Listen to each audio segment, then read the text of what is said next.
Jadi waktu belajarnya itu aman, tapi waktu kita trip kemana gitu ya dengan teman-teman yang baru yang mungkin juga maksudnya belum pernah jalan bareng gitu kan ya, takut kerepotin, takut aku nanti kalau ada masalah gimana, kalau aku nggak bisa masuk gimana. Coba sekarang kue minum pakai sedotan latidum, bisa nggak? Nggak bisa toh. Jadi artinya apa? Selama kue tidak menggunakan hidung kamu untuk bernafas, air tidak pernah akan masuk ke dalam tubuhmu.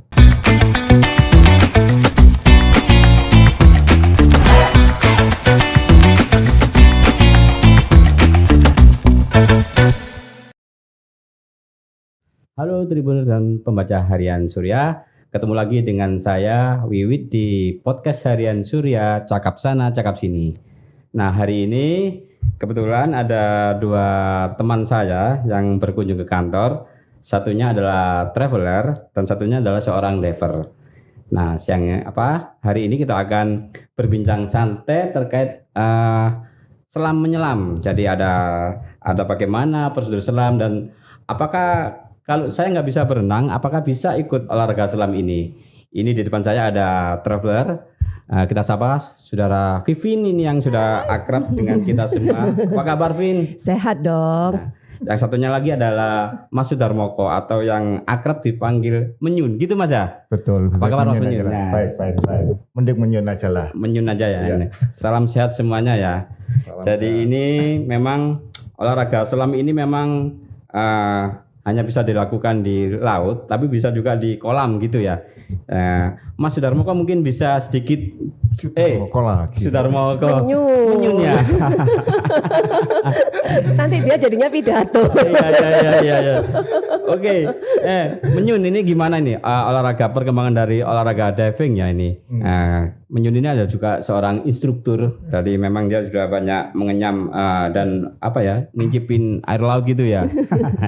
Gimana Menyun kabarnya ini? Kabar saya baik. Jadi terkait dengan perkembangan olahraga selam di Indonesia itu makin kesininya tuh makin banyak diminatin. Dulu kalau misalnya kita masih ingat di tahun 80-an itu yang melakukan rata-rata tuh umurnya di atas 30 tahun. Loh kok bisa gitu ya? Mereka lah yang punya uang. Wah ini konotasinya jadi olahraga diving ini mereka yang berduit ya? Bukan. Zaman dulu waktu itu ya. Sekitar tahun 80-an dulu ya. Betul. Karena orientasi anak muda waktu itu kan bukan ke sana, lebih banyak ke pendidikan lah. Nah, sekarang kan macam-macam nih orientasinya. Dari situlah olahraga diving makin diminatin oleh anak-anak muda. Karena ya perkembangan perubahan gaya hidup sih, lebih tepatnya perubahan gaya hidup. Apakah memang diving atau selam ini bisa hanya dilakukan di laut ya? Memang lazimnya seperti itu ya? Atau bisa di kolam-kolam gitu ya? Enggak juga sih, sebenarnya kan diving itu adalah kegiatan yang dilakukan di air. Nah kalau mau pas banjir di Surabaya, Jilong pun boleh sebenarnya. Surabaya nggak ada banjir. Jakarta baik kayak kita ke Kenangan yang lama surut. Di danau juga bisa, di sungai pun bisa. Memang lebih baik dilakukan di laut karena keindahan laut ini ya ada duanya jika dibandingkan kolam. Jadi yang juga digarisbawahi adalah juga salah satu keunikan atau keasikan dari selam ini adalah di laut lepas ya, sambil melihat pemandangan di bawah laut gitu ya. Betul. Di sana lah yang tempat terindahnya gitu. Apa saja sih yang perlu, yang dibutuhkan untuk bisa ikut di diving ini atau selam ini? Apakah harus bisa berenang ataukah anak-anak sudah bisa asal bisa ngangkut? Karena tadi saya ngangkut tabungnya ini juga lumayan berat sih ya. Jadi yang dibutuhkan sih sebenarnya yang pertama itu adalah kesehatan. Jadi memang mereka itu harus sehat dulu, baik secara istilahnya orang-orang umumnya itu jasmani dan rohani lah, katakanlah seperti itu. Butuh surat dokter ya? Betul. Jadi nanti ada kayak ini, ada benar ya, butuh surat dokter gitu ya, keterangan sehat. Kurang lebihnya. Jadi intinya nanti ada dokumen atau formulir yang harus dilengkapin. Nah, jika semua jawaban di sana tidak, ya artinya mereka bisa. Tapi kalau misalnya nanti ada jawaban yang ya gitu di dokumen tersebut, artinya mereka harus ke dokter dulu untuk mendapatkan yaitu tadi persetujuan berkaitan dengan kondisi kesehatan mereka. Mulai umur berapa? 8 tahun. 8 tahun sudah bisa ya? Boleh. Dan tidak harus bisa berenang. Ini yang penting ya? Orang baju renang aja nggak bisa berenang. Iya. Oke, saya tunggu dulu. Ini saya akan menyapa Vivin, seorang driver yang memang juga tertarik dengan selam ini. Kenapa Vivin tertarik dengan diving ini, dengan selam ini? Ya kan dulu kan emang suka jalan-jalan gitu kan. Terus Indonesia kan lautnya lebih luas nih daripada daratannya. Kan jadi gimana saya bisa mencicipi indahnya kalau saya nggak belajar diving. Akhirnya ya belajar diving terus ya ngeliat lah. Kenal usia berapa? Dengan diving ini. Nah itu kalau taunya sih sebenarnya sejak kuliah itu udah tahu. Oh ada aktivitas selam yang kita bisa ngelihat ikan-ikan, ngelihat karang-karang keren gitu. Cuman ya lagi-lagi waktu itu emang butuh sangu ya untuk belajar. Jadi udah era kerja lah tahun sekitar 8 tahunan lalu lah baru belajar. Sebetulnya sudah lama ya. Udah membayangkan. Makanya kalau dulu paling cuma sebatas snorkeling aja gitu kan. Cuman kalau snorkeling kan paling ngelihatnya ya jarak pandang lah ya 3 meter 5 meter gitu. Kalau diving kan kita udah bisa masuk sampai lebih dalam lah ngelihatnya gitu. Ini yang perlu diperjelas juga. Mungkin Menyun bisa menjelaskan apa snorkeling sama diving ini, bedanya di mana sih? Ya, jadi kalau bedanya gini, kalau di snorkeling itu kan kita sama-sama melihat pemandangan bawah laut, cuma dari perspektif atasnya saja. Kita hanya melihat keindahan tersebut melalui masker atau Google, melalui di permukaan air aja. Tapi ada jangkauan selam kedalaman gitu ya, kalau snorkeling sama diving gitu ya? Ada. Di snorkeling itu juga setelah dikembangkan kita bisa masuk lebih dalam lagi ke free diving. Ini gratis ini. Yes. Janganlah nanti orang-orang marah itu. Gimana gratisnya gimana nih? Kan namanya kan free diving, jadi kan gratis. Free gratis. Takar deh. Bukan itu artinya bukan. Nanti ada sesi yang lain. Iya. Nah kalau diving itu kita berada di antara mereka. Jadi pandangan kita tidak hanya melihat ke bawah. Kita bisa melihat ke bawah, ke atas, samping kanan, samping kiri. Itu ya. Itu nikmatnya. Tapi dengan catatan peralatannya juga beda lagi ya. Betul. Agar kita tidak menahan nafas, nanti kita harus menggunakan peralatan yang dinamakan scuba. Itu ada di depan tuh. Scuba diving gitu ya. Ada tabung udaranya, ada regulator, ada jaketnya. Itu yang harus kita pergunakan nanti. Itu ada persyaratan tersendiri ya. Antara snorkeling sama diving itu beda juga ya kayaknya ya. Ya bisa dibilang kayak gitu. Persyaratannya kurang lebihnya sama lah, sehat jasmani. Kalau usia sama juga? Kalau snorkeling lebih mudah, tergantung orang tuanya. Secara persyaratannya nggak ada sih secara umumnya itu. Tapi lebih bagusnya karena anak-anak masih belum bisa membedakan bahaya atau resiko, aman kayak gitu, lebih baik ya 8 tahun ke atas. Itu kalau kita udah pengen diving, itu butuh apa sih peralatan yang kita bawa gitu misalnya? Oke, yang pertama agar kita tidak menahan nafas, tabung udara. Ini yang sering disalahartikan oleh teman-teman. Jadi tabung. Gimana itu? Salah artinya gimana? Dianggap tabung oksigen. Oh, isinya udah beda ya? Beda. Jadi tabung yang kami pergunakan untuk scuba diving sama isinya. Ya seperti udara yang kita hirup saat ini. Ya, berikutnya agar mudah kita menghirupnya, kita perlu alat bantu yang lain yang disebut regulator. Yang untuk pengaturannya. Betul. Kalau itu seperti ini ya? Ya, di bawah ini. Ya. Jadi regulator ini juga bukan yang untuk dipergunakan ibu-ibu untuk masak. LPG gitu ya? Betul. Jadi sama-sama regulator, beda fungsi yang ini ya. Berikutnya adalah jaket ini di depannya ini.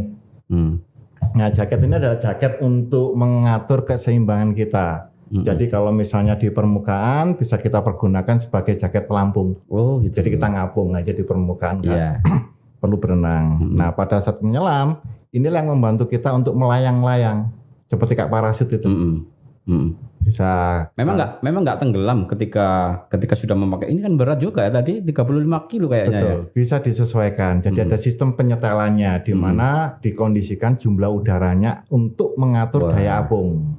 Itu ya berarti ada ini lagi ya, ada semacam kayak kelas tersendiri ya. Betul. Sebelum bisa masuk ke dalam ini ya. Betul. Lalu ada alat-alat apa lagi? Nah, itu untuk alat scubanya. Yang lainnya sih sama kayak alat yang biasa dipergunakan untuk snorkeling. Yang pertama itu adalah ada masker. Masker ya. Ini ya masker ya. Betul. Bisa melihat lebih jelas di air, Kemudian ini sepatu selam, sepatu kata. sepatu kata. Kalau Nah, ini katanya seberapa besar nih sekarang sepatunya itu sekarang? ini ukuran yang satu ukuran apa ada size-nya ini? Ada size-nya. Ada Coba size-nya. saya dari dulu pikiran saya tuh orang menyebutnya sepatu kata gitu loh. Katanya berapa besar sepatunya Nah, segini kan gitu ya. Betul. Suatu kata. Nah, berikutnya itu ada baju selam untuk menjaga temperatur tubuh kita agar tidak cepat kedinginan di air pada saat Sampai berapa beraktivitas. sih untuk kedinginan atau tergantung dari kedalamannya? Karena gini, air itu kan punya sifat menyerap panas lebih cepat dibandingkan di udara. Meskipun di temperatur hangat katakan 28 derajat Celcius. Ketika masuk, Nah, selama 10 menit lah, 15 menit kan kita sudah cepat merasa kedinginan. Nah, baju selam inilah yang membantu kita nantinya untuk menjaga suhu tubuh kita. berarti ini dengan terbuat dari bahan yang khusus juga kayaknya ya. Betul. Dan Betul. ketebalannya juga beda-beda. Kalau sepatu ini sama juga. Nah, sepatu itu kan fungsinya hanya untuk melindungi kaki kita, ya, agar kita itu bisa berjalan tanpa terluka. Jika kegiatan dilakukan dari pantai, dan bonusnya juga sama kayak wetsuit, menjaga temperatur kaki kita. Ini aman dipergunakan sampai berapa meter kedalaman? Semua Peralatan ini. aman. Jadi di batas rekreasi adalah 30 meter. Loh, lumayan juga ya 30 meter ya. Dalam 30 meter kita lihat ke atas, tinggi jadinya. Dalam lumayan dalam. Kalau mungkin sudah tidak kita ragukan lagi ya, mungkin ya sampai kedalaman berapa meter gitu ya. Tetap di batas-batas aman yang ditentukan oleh Oh, sudah ada ini ya regulasinya ya. Kalau Vivin sudah mencoba sampai berapa dalam atau sudah pernah di mana aja, Vin, untuk diving ini? Kalau tujuan utamaku diving kan emang rekreasional ya, maksudnya jalan-jalan terus ngintip di dalamnya ada apa. Nah, kalau kedalaman itu tergantung dari spot wisata yang aku datengin. Jadi ada tempat misalnya di daerah Biak gitu, itu ada pesawat terbang yang Di di dalam gitu Ah. kan. Ya udah ngikutin kan, maksudnya di sana kedalamannya berapa? Ya udah, karena tujuannya di spot Tapi itu masih aman ya? di Masih kisaran aman ya? 30 lah ya. Kisaran Pesawat itu 30. di dasar laut masih aman itu ya kira-kira ya? Masih. Karena memang menjadi tujuan wisata juga Menjadi ya. tujuan wisata. Jadi memang kalau diving bukan masalah dalam-dalamannya, tapi memang di situ spot apa sih yang menarik, di kedalaman berapa sih yang cakep kayak gitu. Jadi memang salah satu tujuan juga berburu spot ya. ya istilahnya berburu kayak isi kita ya. jalan-jalan gitu lah, jalan-jalan tola-tola ngeliatin ya cakepnya di spot 15 meter, ya udah di 15 meter aja, kita nggak usah maksa di 30 meter gitu kan. Tapi kalau memang spot itu di 30 ya ayo, tapi dengan prosedur yang ngikutin prosedur gitulah ya, biar tetap aman gitu. Itu waktu awal-awal kamu belajar selam, ada rasa was-was, takut tenggelam atau gimana sih? Waktu awal-awal itu? Dulu itu waktu balik lagi waktu kuliah itu bayangin aku pingin banget bisa ini, tapi ada rasa kayak khawatir gitu, bisa nggak ya, kok kayaknya susah banget gitu ya. Masuk Tapi nggak bisa balik gitu ya? bisa Bukan. masuk nggak, bisa nafas nggak. Orang ini cenderung bingung masalah nafas di air, karena kita memang biasa nafas di udara normal gini ya, di daratan gitu kan. Terus berikutnya kan udah sering snorkeling, sering apa, jadi karena memang udah terbiasa snorkeling, waktu belajar divingnya enggak terlalu yang gimana-gimana, maksudnya penyesuaiannya lebih mudah lah ya, karena emang kita dibiasakan nafasnya lewat mulut gitu ya kan. Biasanya teman-teman yang belajar itu masih bingung karena terbiasa menghirup udara lewat hidung. Nah, karena aku sebelumnya sering snorkeling, waktu belajar diving sih penyesuaiannya oke-oke aja, maksudnya enggak butuh waktu lama gitu sih. Tapi waktu itu awal-awal aku mau masuk ke dalam ini, takut nggak kamu waktu itu? Pernah satu kali itu, kalau masalah kedalaman enggak ya, tapi pernah kayak kita itu kalau diving itu kan enggak semuanya berangkat dari pantai, ada yang dari kapal gitu kan. Ada dari kapal, terus kita akan backroll terus masuk bareng. Nah, ada nggak tahu ya, waktu awal-awal tuh sempat ada ngerasa kayak khawatir gitu. Aduh, aku nanti khawatir ada yang salah tekniknya, salah apanya, terus pas masuk ngerepotin orang. Sempet sih pas awal-awal ada rasa grogi itu ada. Tapi jadi waktu belajarnya itu aman, tapi waktu oke, kita trip kemana gitu ya dengan teman-teman yang baru yang mungkin juga maksudnya belum pernah jalan bareng gitu kan ya, takut kerepotin, takut aku nanti kalau ada masalah gimana, kalau aku nggak bisa masuk gimana. Sempet kekhawatiran itu pasti ada. Tapi sudah teratasi ya gitu ya. Teratasi. Jadi trip beberapa kali gitu, karena kalau diingat-ingat juga lucu juga gitu. Tapi ternyata semua orang, sepertinya teman-temanku juga pernah cerita, pernah mengalami itu gitu Kak. Kayak mau masuk, aduh khawatir apa yang ketinggalan, apa yang ini itu gitu. Tapi begitu melihat pemandangan di bawah, Udah lupa. Terus nggak mau naik-naik. Biasa. Memang seperti itu ya. Memang pemula memang harus apa ya? Sebagai seorang instruktur, seorang diver itu memang harus memberikan motivasi atau seperti apa ya? Supaya mereka itu bisa sampai masuk dan nggak takut gitu. Betul. Gimana itu? Jadi motivasi sih pada umumnya. Karena sebenarnya mereka sudah tahu apa yang harus mereka lakukan. Karena sebelum masuk ke air itu kan ada sesi teori dulu. Jadi kita jelasin dulu nih apa yang nantinya akan dilakukan, bagaimana cara melakukannya. Oh, ada kelas teori dulu ya. Benar. Jadi nggak langsung ujuk datang, yuk nyelam yuk. Ayo nggak balik terusannya. Nggak, jadi ada tahapan-tahapannya. Jadi tugas kami memang lebih ke memberikan motivasi ke mereka, meyakinkan ke mereka bahwa sebenarnya mereka itu sudah bisa kok. Cuman karena tidak yakin dengan kemampuan mereka, akhirnya itu tadi gugup dulu lah, drama Korea dulu lah. Terus bagaimana cara mengatur pola pernafasan itu juga penting kayaknya ya. Jadi kan ya banyak analogi yang bisa kita berikan ke mereka. Misalnya kayak coba sekarang, kue minum pakai sedotan lah hidung, bisa nggak? Nggak bisa toh. Jadi artinya apa? Selama kue tidak menggunakan hidung kamu untuk bernafas, air tidak pernah akan masuk ke dalam tubuhmu. Gitu ya. Ya, seperti kayak gitu-gitu itu kurang lebihnya. Kemudian dicoba dulu ke kedalaman sekian. Betul. Atau langsung dicongkrak noai. Bertahap. Ya, bertahap ya. Jadi pertama kita di perairan dangkal. Artinya perairan dangkal itu di mana kita bisa berdiri. Dengan posisi kepala masih berada di atas permukaan air. Nah ini kan relatif ini. Iya. Kalau misalnya tingginya 1 meter, Iya. 1,5 meter udah dalam buat dia kan gitu. Iya. Seperti itu. Ya kurang lebihnya seperti itu. Dengan peralatan lengkap semua ya. Udah ya. Betul. Tapi sudah mulai masuk gitu ya. Udah mulai terus masuk di perairan dangkal. Nah setelah mereka nyaman di kedalaman tersebut, barulah kami ajak ke perairan yang lebih dalam untuk beradaptasi dengan perubahan tekanan. Ini yang penting ya. Benar. Ya. Apa pernah kita nggak minta ya ada kejadian seperti itu, ada perubahan tekanan kemudian ada yang nggak siap itu?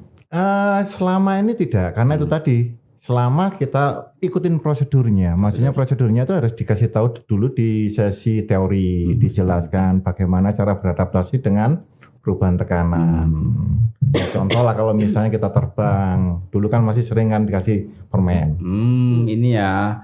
Apa namanya telinga ya? Betul. Adaptasi itu ya. Betul, supaya ngunyah dan segala macam. Terus mereka juga akan kami berikan kesempatan yang cukup untuk mempraktekkannya terlebih dahulu. Nah nanti juga turunnya tetap kami kontrol. Salah satu caranya dengan menggunakan tali. Jadi nanti kami pasang tali yang terhubung dengan pelampung di permukaan. Nah kita turunnya pegangan tali. Jadi bertahap itu. Ada masalah naik lagi di tali tersebut. Vivin juga ngalami tahapan seperti itu, Vin? Iya. Memang seperti itu ya? Iya, pasti penyesuaian lah, meskipun udah biasa di lautan gitu, tapi tetap karena itu membiasakan prosedur juga kan, termasuk tadi kayak ngomongin tekanan, berarti udah harus biasa juga untuk ekualisasi gitu kan, biar tekanan laut dan tekanan telinga kita sama kayak gitu. Kalau ngomong masalah tekanan itu memang diajarkan nggak di darat, gitu ya? Betul, diajarkan. Sebelum turun ke laut ya. Ada semacam kayak senam-senam gitu ya, senam pernapasan apa gitu? Enggak ya. Kalau kayaknya agak rumit gitu ya. Kalau free divers mungkin ya. Kalau free divers memang ya, mereka harus melakukan olah pernapasan terlebih dahulu agar nanti mereka bisa menyesuaikan dengan jumlah oksigen yang dibawa di dalam tubuh mereka dari permukaan air. Kalau scuba diving tidak, snorkeling tidak. Cuma perenggangan otot saja sih yang biasa kita lakukan. Biar gak kram. Kalau Vivin sekarang sudah bisa menikmati ya, berarti ya keindahan di mana aja itu, Vin? Yang sudah pernah di... Iya, ujung-ujung lah ya, boleh sombong lah ya. Aduh maaf Pak. Ya Aceh sampai Raja Ampat udah lah. Apa-apa yang menjadi daya tarik tersendiri? Jadi masing-masing tempat pasti punya ininya sendiri. unik-uniknya sendiri sama kayak di darat lah ya. Gunung gitu, kita ngomongin gunung juga. Ini di mana ini? Kalau ini? Kalau Ini Di Bangsering itu di Bangsering kemarin. Oh, itu. Banyuwangi ya. Oh, Iya, Banyuwangi betul. memang terkenal ininya ya juga ya untuk diving ya ini keindahannya ya. Betul. Jadi salah satu tempat yang harus dikunjungin pada saat kita di Jawa Timur adalah ini Banyuwangi. Bangsering. Ini juga menjadi spot apa ya kemarin internasional apa gitu, ada event gitu ya di sini ya. Betul. Nah. Sebelum pandemi setiap tahun sih mereka ada festival di sana. Oh ya, mungkin kalau kita ngomong tentang dasar laut ini apakah semuanya itu masih alami atau memang ada yang dibikin untuk menarik? Ya, ada keduanya. Ini pengalaman ini ya. Ini keduanya. Jadi salah satu contohnya yang kita lihat di monitor itu adalah karang buatan. Jadi masih ada campur tangan dari manusianya. Karena memang di perairan Jawa ini banyak kerusakan. Oh gitu ya. Ya, tapi sudahlah itu masa lalu. Tapi ini sudah memang ada campur tangan ya. Iya betul, ini campur tangan. Nah itu kan udah mulai bagus semuanya itu, sehingga banyak pelanggan yang ke sana itu juga saat ini senang dengan keberadaan tempat tersebut. Tidak hanya menjadi tempat rekreasi dan juga menjadi tempat edukasi sana. Ini yang belajar renang kayaknya ada difabel ya ini ya. Betul. Itu salah satu teman saya dari Jogja yang memang khusus datang ke Bangsering karena itu tadi penasaran lihat bawah lautnya Banyuwangi itu seperti apa. Jadi sangat menarik. Ini apa istilahnya nih? Ini orang teman-teman yang difabel juga bisa ikut menyelam ya? Ya. Bisa. Itu tadi selama kondisi kesehatannya sama psikisnya itu tidak ada kendala di sana, mereka bisa kok. Kalau Vivin kemarin di Raja Ampat ya? Gimana? Udah lama sih kalau yang terakhir ya main sama Menyun. Bangsering. Jadi gini, sebenarnya maksudnya kalau yang dulu sebelum pandemi itu ya nggak laut, nggak gunung itu sama-sama. Aku kepinginnya yang jauh-jauh deh, maksudnya Indonesia yang pelosok-pelosok gitu. Berhubung pandemi akhirnya ngobok-ngoboknya sekitar Jawa Timur aja kan. Termasuk diving ini gitu kan. Makanya kalau dulu taunya diving paling deket Bali, Pasir Putih kan cuman buat belajar. Mikirku dulu kan seperti itu. Ternyata kemarin setelah coba eksplorasi, coba ngikut, oh ternyata Pasir Putih juga nggak hanya spot-spot yang aku tahu selama ini, ternyata ada banyak titik yang juga cakep. Terus diajak ke Bangsering, sekitaran Bangsering, Watu Dodol, terus Bali Barat itu juga cakep-cakep gitu. Ternyata maksudnya dari Jawa Timur ini potensi divingnya ternyata ada. Yang selama ini aku pikirnya diving harus jauh-jauh, ternyata enggak juga ya. Jawa gitu. Timur banyak sekali tempat-tempat yang tapi tersembunyi istilahnya gitu ya. Kalau sekarang saya ini nggak bisa apa-apa ya, nggak bisa renang ya. Terus mau belajar diving ini butuh berapa waktu lama Menyun? Tergantung kelasnya ya. Jadi ada yang disebut itu kelas yang tanpa harus kursus, try scuba atau discover scuba. Ya ibaratnya kalau kita ada menu baru. Tanpa kursus ini berarti privat ya? Jadi tidak ada sertifikat yang nantinya muncul di situ. Iya. Jadi pokoknya bisa ya? Bisa. Itu cuma 1 hari. Oh gitu? 1 hari. Langsung terjun ke laut gitu? Intinya pengen nyobain nyelup lah. Nyobain nyelup sekali gitu. Sekali atau 2 kali gitu kan. Istilah gitu. kami itu teh celup. Ini butuh kehati-hatian ekstra nih kan. Mau dicelup lah pokoknya. Ya itu tetap tahapannya harus kita ikutin. Jadi ada sesi teorinya dulu. Sehari ya bisa ya? Bisa 1 hari itu. Tapi kalau harus butuh sertifikat segala macam memang harus. Itu 2 sampai 3 hari. Jadi yang 2 hari itu ada kelas scuba divers, yang 3 hari itu adalah open water divers. Ini adalah tingkat awal yang bersertifikasi. Jadi pokoknya kita badannya sehat, nggak ada penyakit atau apa, sehari sudah bisa nyelup ya. Bisa. Apa teh celup? Teh celup. Kalau pingin pegang SIM-nya itu tadi belajar. Kamu berapa lama dulu, Vin? Apa? Kalau dulu kebetulan kan belajar di Surabaya itu, jadi sebenarnya kalau kelas ya rata-rata ini sama lah ya. Kelas itu kan ada teori, ada praktek kolam ataupun praktek laut. Nah, itu kalau dihitung rapel ya itu tadi 2-3 hari. Tapi karena dulu aku masih yang kantoran, kelas teori ini minggu pertama kelas teori, minggu kedua nyicil kolam, minggu ketiga dulu ya? minggu ketiga aku nyicil kolam lagi, minggu terakhir ujian di laut kayak gitu. Jadi bisa dicicil. Sekarang pun juga seperti itu. Tapi kalau dimampatkan bisa 2-3 hari itu gitu. Wah, tapi kalau aku dulu karena ini ya ngambil inilah seminggu sekali lah gitu. seperti itu apakah kita pingin itu harus butuh atau punya peralatan sendiri atau gimana? Karena kan peralatan juga nggak murah kayaknya sih. Betul. Memang idealnya ya. Kalau kita memiliki sendiri apapun itu kan merasa lebih apalagi saat pandemi kan higienis yang pertama, terus lebih nyaman yang kedua. Terus juga yang paling penting itu kita percaya dengan alat yang kita miliki. Tapi akan tetapi pada saat kita mulai, kita nggak perlu kok kita punya semuanya. Bisa dimulai dengan alat-alat yang sifatnya pribadi. Misalnya regulator, kita nggak harus beli semuanya seperti ini. Gitu ya. Nah ujungnya ini loh nanti yang masuk ke dalam mulut kita. Iya betul. Nah ini kan semuanya kan universal. Iya. Ini juga harganya puluhan ribu kok ini. Bener, Vivin sudah punya itu, Vin? Ini kebetulan barang saya yang saya bawa, Pak. Terus berikutnya adalah kayak masker. Ini juga sifatnya pribadi karena ini juga nempel di muka kita.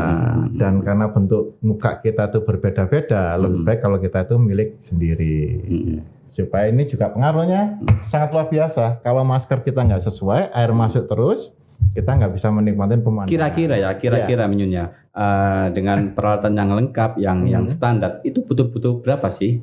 Butuh berapa biaya sih? Range ya. Kita ngomong antara terendah sampai yang termahal ya. Kita ngomong range-nya itu sekitar 8,5 juta sampai ya 50 juta. Itu sudah milik kita ya ini. Iya. Jadi sebenarnya nggak mahal kok, nggak semahal sepeda lah ya. Ini kadang-kadang tapi kalau ngomong hobi itu nggak ada yang mahal kok sebenarnya. Pasti mahal. dibelain, pasti dibelain. Berapa kali? Itu bisa lah, bisa diatur. Jadi begitu Tribuner. Jadi nanti kalau mau, kalau kita mau belajar kemana nih kita nih? Lah ini strukturnya. Ya, salah satunya instruktur. Jadi Surabaya kan kalau di Surabaya banyak ini ya. aku yang jualan aja kalau ini ya. Aku yang jualan menyun maksudnya.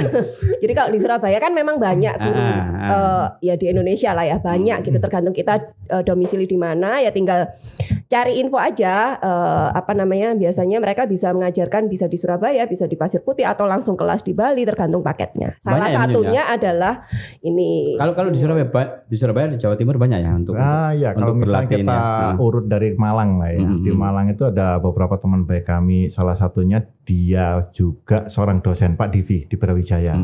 Tapi apakah ini untuk umum atau untuk mahasiswinya mereka? Maaf mahasiswa ya nggak sebut ya.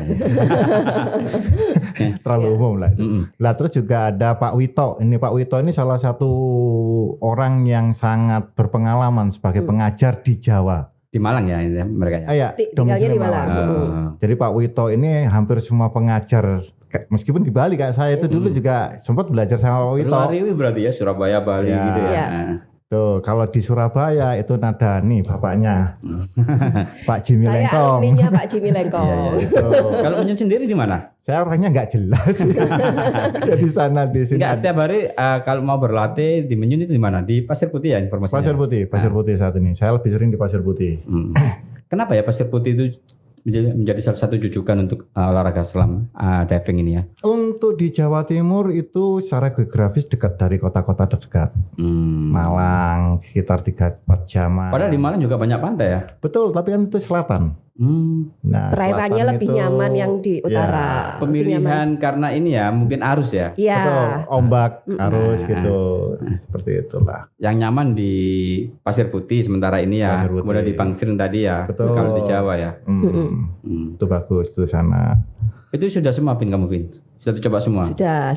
Ikut ikut terus. Ya itu tadi habis pas pandemi terus nyobain Jawa Timur ikut ya. Oh ya kalau sudah punya lisensi kemudian pengen diving itu lebih mudah ya kayaknya ya atau harus ada yang mengawasi, harus ada ini. Itu kan kayak SIM kita.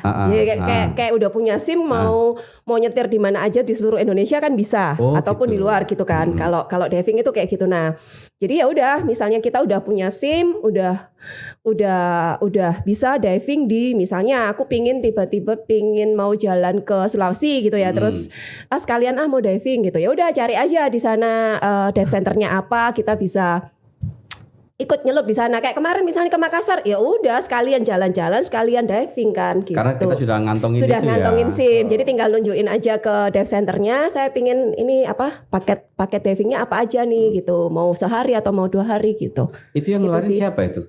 Lisensinya, SIM-nya itu. Nah, Dari dive agency. Oh, Jadi ada yang namanya dive agency. Jadi banyak juga dive agency, misalnya kayak di Indonesia itu kan ada yang namanya POSI, Persatuan Olahraga Selam Indonesia, di bawah naungan KONI. Mereka juga bisa menerbitkan lisensi diving. Terus juga ada yang sifatnya internasional, misalnya kayak PEDI yang paling banyak diketahui orang-orang di sini. Ada juga SSI, ini juga salah satu yang terbaik nih kaos yang tak pakai. Mudah-mudahan dibayar saya. Saya juga alumninya SSI. SSI itu apa? Kalau singkatannya Scuba School International. Oh, di Surabaya juga ya? Ada. Jadi kalau PEDI itu singkatan Professional Association of Diving Instructor. Jadi ini dua organisasi selam internasional yang sering di head to head dibandingin Suzuki, Yamaha, kayak gitu, Canon, Nikon, Canon ya seperti kayak gitu lah ini. Ada tingkatan juga ya untuk lisensi ya? Ada. Jadi semuanya tuh mulainya dari tingkat dasar dulu yang sudah saya sebutkan tadi, ada scuba divers, ada open waters, terus tingkat lanjutan advance, specialty, sampai nanti ya kelas profesional. Aminyun apa? Lisensinya sekarang apa ya? Instruktur. Instruktur. Bukan, belum. Memang ada instrukturnya. Ada. Apa itu istilahnya, trainer of trainer gitu ya? Jadi tergantung. Kalau misalnya di PEDI itu mereka menyebutnya adalah CD, Course Director. Kalau di SSN nyebutnya IT, Instructor Trainer. Vivin apa Vivin? Sudah kantongnya apa lisensinya? Aku SIM. Specialty rescue aja, sampai rescue. Jadi setelah tadi kan open water, advance berarti udah boleh lah ya lebih dari 18 meter menyelam. Diajarin juga di sana, terus berikutnya rescue. Specialty-nya sih banyak sih. Salah satunya ya mungkin kayak foto apa-apa itu termasuk yang rescue. Di dalamnya ya. Kalau pengalaman yang berkesan Menyun dalam rescue mungkin ya, ikut membantu apa pencarian apa waktu kejadian itu pernah nggak ya? Kalau untuk membantu musibah ya itu kan sebelum musibah lah. Saya belum pernah memang. Karena kan memang latar belakang saya adalah selam rekreasi, bukan penyelam seperti yang ada di Basarnas lah. Iya. Saya pikir itu sudah bisa masuk ke situ gitu loh. Bisa sebenarnya, bisa kami diperbantukan di sana, di bawah komando mereka. Nah kebetulan saya belum pernah terlibat di sana. Tapi yang paling berkesan itu adalah yang mana ya? Terlalu banyak sih. Tetap pengalaman pertama. Apa itu? Ya saat pertama kali menyelam. Karena emang luar biasa. Sampai sekarang saya masih ingat betul gambar atau picture lah ya di dalam kepala saya pada saat saya itu menyelam pertama kalinya di dalam air. Kelihatan apa gelap? Terang sih. Rasanya kan merem ya, menjamkan mata ya. Kalau takut iya, merem ya. Kamu pengalamannya apa Bingal kamu ini? Terang sih ya gitu. Pengalaman waktu pertama atau yang paling ini ya? Kalau yang paling berkesan ya. Kalau pernah ikut membantu apa pencarian apa di dalam enggak. Kalau yang itu sebenarnya kayak misalnya specialty tadi sebenarnya juga berguna seperti untuk bantuin seperti itu, tapi memang ada prosedurnya juga. Terus waktu aku ngambil sih memang mikirnya ya supaya aku bisa masuk ke spot-spot yang unik-unik yang memang minimal harus rescue, dan ya kalau ada apa-apa dengan diri sendiri ataupun temen buddy terdekat masih bisa lah bantu-bantu kayak gitu sih. Kalau pengalaman menarik. Ya waktu yang aku rasa deg-degan itu. Waktu awal-awal ya. Waktu itu sebenarnya sudah nggak awal sih. Jadi kalau awal-awal dulu kan memang banyak kan di Pasir Putih menjangan kayak gitu kan. Terus satu kali teman jalan tapi dia juga diver, udah tahu kalau aku udah punya license gitu lah. Ayo gini. Terus diajakin lah di daerah Sulawesi gitu kan. Nah, aku itu waktu itu pergi berempat, tapi ternyata satu kapal digabungin sama grup lain yang hari itu. Jadi kita ngambil 3 hari. Hari pertama digabungin, kedua enggak, ketiga digabungin gitu lah ya. Hari pertama digabungin, aku udah dredeg dong rasanya, maksudnya kayak waduh, aku digabungin, yang aku kenal cuma teman-temanku ini aja gitu kan. Nanti kalau aku ngerepotin gimana? Jadi aku pakai baju nih, ganti baju di kapal gitu sambil ngomel sama temen, kok kita digabungin sih? Aku ini masih belum pede gini-gini kan. Ya udah kan kayak gitu sampai itu ngomel sampai mau nyemplung itu. Emang dikerjain kayaknya ya. Enggak, ya kadang itu enggak, temanku tuh soalnya kayak yang cuek gitu. Emang aku tahu sih dia cuek. Yang penting kan aku mengeluarkan isi hatiku gitu kan. Setelah nyemplung, enjoy, udah menikmati semuanya, aku ketawa sendiri dong. Lapo ya, ngapain ya aku tadi sepanik itu gitu ya. Jadi aku pernah merasa di titik ya itu tadi kayak waduh, oh iya soalnya barengannya juga orang senior, maksudnya Iya. dia di kapal tuh cerita, oh aku sudah diving sejak tahun ini, kayak minder gitu kan. Betul. Waduh, aku takut ngerepotin mereka, aku takut nanti gimana, aku takut nanti kalau mencar terus mereka bingung Iya, nyari aku. iya. Ada perasaan seperti itu Iya, gitu. betul. Terus setelah Karena memang masih pemula sekali. pas mentas, aku ketawa, ngapain ya, pantesan temanku ini juga cuek aku. Sepertinya dikerjain memang ya sama Manyun dan kawan-kawan. Oh, bukan sama trik saya. sama teman-teman waktu itu. Nah, itu sih itu lucu dan seru dan ya terkenang sih kalau bahwa pada dasarnya aku pernah panik. Nah, itu kocak itu. Jadi sangat banyak sekali Tribuner pengalaman dari teman-teman yang suka dengan hobi diving ini. Mas Menyun, kemudian ada Mbak Vivin, memang banyak sekali yang pengalaman yang bisa kita petik dari mereka. Dan yang penting untuk bisa diving ini tidak harus bisa renang ya kan? Tidak. Jadi siapapun bisa, bahkan tadi ada temannya Mas Menyun yang difabel itu juga bisa menyelam sampai di dasar lautan dan menikmati keindahan alam Indonesia. Betul. Tribuner, mungkin pembicaraan kita di Cakap Sana Cakap Sini ini kita sudahi di sini karena memang kalau kita bahas mungkin nggak akan selesai. Jadi Seru ya nanti soalnya. kita akan sambung lagi di episode berikutnya. Tetap di Cakap Sana Cakap Sini. Sampai jumpa.